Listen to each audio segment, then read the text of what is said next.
everybody, it's Courtney with another video for Scrapping for Less. Today I am using this mermaid set by Stamping Bella.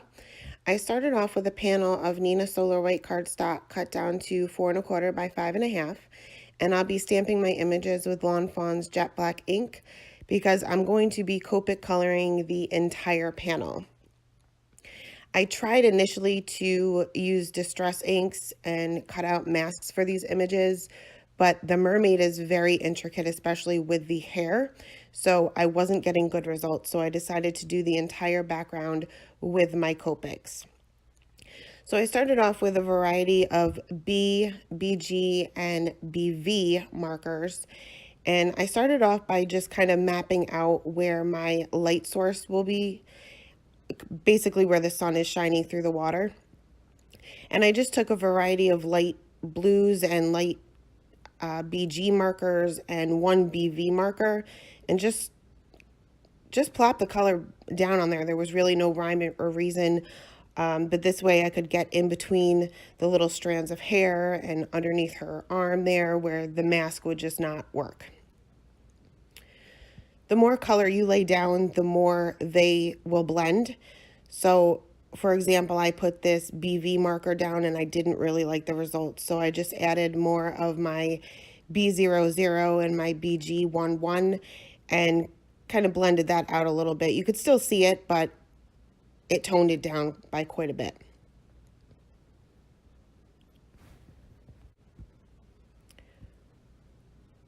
Once I got the center all blended out and I was happy with the results of that, I moved on to the outer parts of the card, and I'm basically doing the same thing, but I'm just using darker colors or brighter colors just to give the effect that that light is coming down through that water.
For the bottom part of the panel, that is where my sand will be. So I started off with my lightest color and just covered up that entire bottom part, and then added my shadows underneath that little treasure chest with my darkest colors. I added a few little lines, barely touching the paper, just to add a little interest, and then went over the entire area with my lightest color again.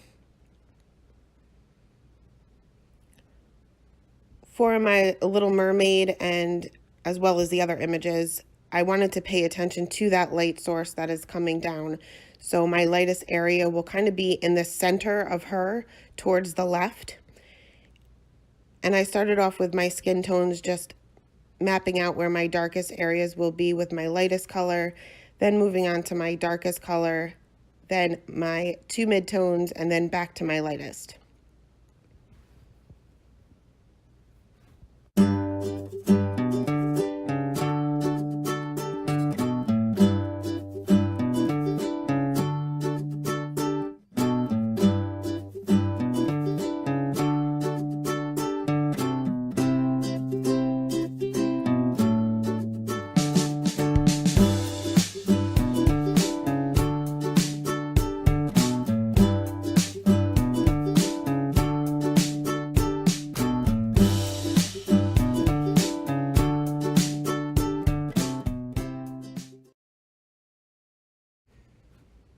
For her mermaid tail, I basically did the same thing. I did end up switching out the colors a little bit. I started off with what ended up being my mid-tone and laid out my darkest areas. I really wanted the left part of the tail to be fairly light to show where my light source would be. So in the end, I ended up bringing in my Y21 to really lighten up that area.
For my little treasure chest, I wanted to obviously color this brown, but I wanted to make sure it didn't blend in with the sand. So I'm using two different sets of browns, completely different from what the sand looks like.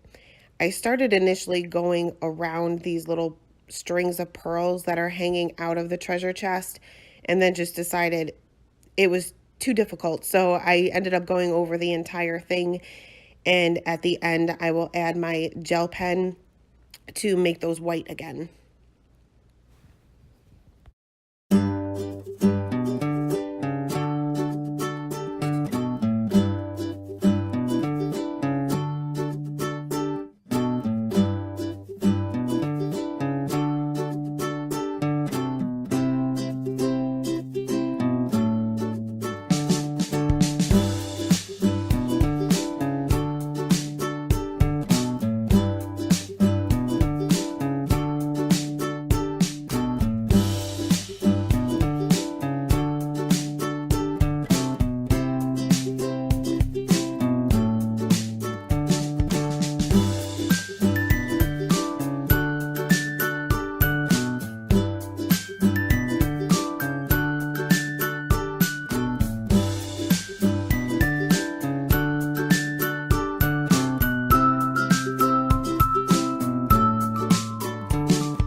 Next, I took my colorless blender and went over those little bubbles to make them stand out a little bit more from the background. And I added a few additional bubbles just because, mainly because I splattered a little bit of my red Copic ink that I needed to take up. I added Wink of Stella over those stamped bubbles as well as over those little gold coins that are in the treasure chest, and took a little bit of glossy accents to go over those stamped bubbles.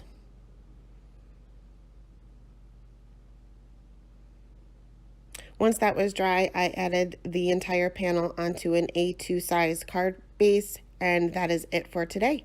Thank you so much for stopping by, and I hope you have a great day.